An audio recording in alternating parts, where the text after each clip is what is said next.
Après beaucoup d'efforts, ils réussissent enfin à dégager les 2 tiers de l'air quart. Des traces et des points de rouille apparaissent un peu partout. Frank se saisit de la manette de secours, en essayant de la faire pivoter. Un quart de tour doit normalement suffire. Elle est bien grippée et la vacherie, viens m'aider, Esrim. Ils essayent encore en vain à la main, avant de faire levier à l'aide d'une épaisse branche taillée par Frank à la bonne dimension. La manette finit par pivoter et la porte gauche s'ouvre.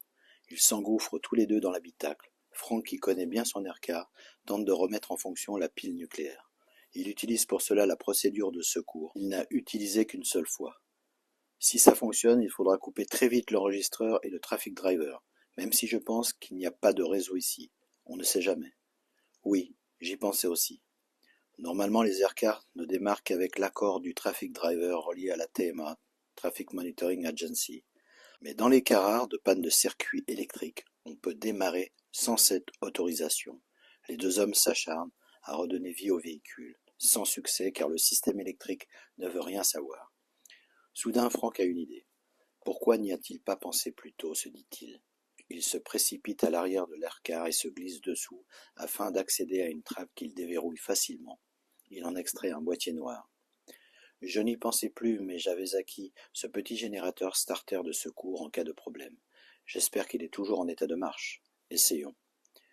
Frank introduit le précieux boîtier dans un logement adéquat sous l'enregistreur de bord, puis il manipule quelques boutons.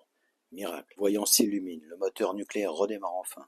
Esrim coupe immédiatement l'enregistreur et le traffic driver. Son visage s'éclaire d'un sourire radieux. Il échange des regards complices avec Sheva. L'espoir renaît. Il se tourne vers Frank. Merci, Frank. Pas de quoi, je suis heureux pour vous. Vous allez continuer vers le sud? Oui, nous partons pour l'île du Sud. Prenez garde.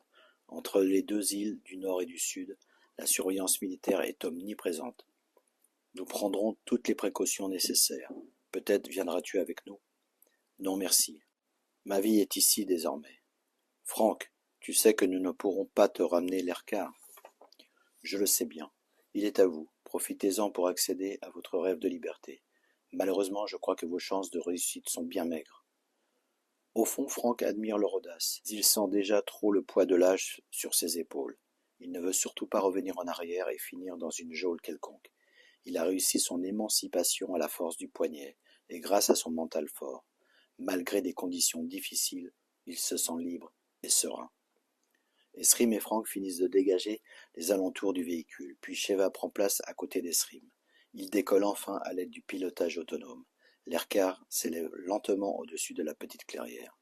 Un souffle, un bruit sourd et caractéristique de l'engin se répand dans l'air. Frank leur fait un dernier signe de la main, puis l'aircar s'éloigne au-dessus de la forêt. Mais quelques instants plus tard. Regarde, mon chéri, il y a une sorte d'attroupement là-bas. Ce sont certainement les survivalistes dont nous parlait Frank. Soudain, des projectiles frôlent l'aircar, puis quelque chose, un objet les percute. Le choc est violent. C'est un avertissement à fuir au plus vite le secteur. Ils sont la cible de quelques excités qui les prennent sûrement pour des représentants du gouvernorat. Sheva hurle. Attention, vite, accélère, ils veulent nous abattre. Ils ont des armes. Des balles fusent autour d'eux. Esrim effectue alors une habile manœuvre d'évitement et sort rapidement du champ de vision de ces fous furieux. Ma chérie, il va falloir nous méfier maintenant. Je te charge de la surveillance de notre horizon. Moi, je m'occupe de garder le cap. J'espère que nous n'avons pas d'avarie. Non, je crois que c'était un projectile expulsé par une sorte de fronde, guère plus. J'adore notre aventure. C'est follement excitant. J'avais raison. Quoi? T'es vraiment dingue. Ils se mettent à rire nerveusement comme pour se libérer d'une vraie tension. Enfin, ils se regardent, puis s'embrassent tendrement. Mais où allons-nous? Tu ne m'as rien dit. Voyons, ma belle, nous allons rejoindre Arba et Ramishim. Chez eux?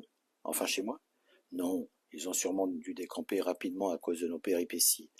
Mais Ramishim m'a bien indiqué leur destination finale. Le plus dur pour nous sera d'arriver aux côtes sud de l'île du Sud. Je te préviens que je vais exiger d'eux une sacrée explication. Et d'abord de m'enlever cette saloperie de puce qu'ils m'ont implantée. Esrim prévoit de faire une halte dans le sud de l'île du Nord. Là, il lui faudra trouver un endroit sécure où ils pourront se ravitailler en eau.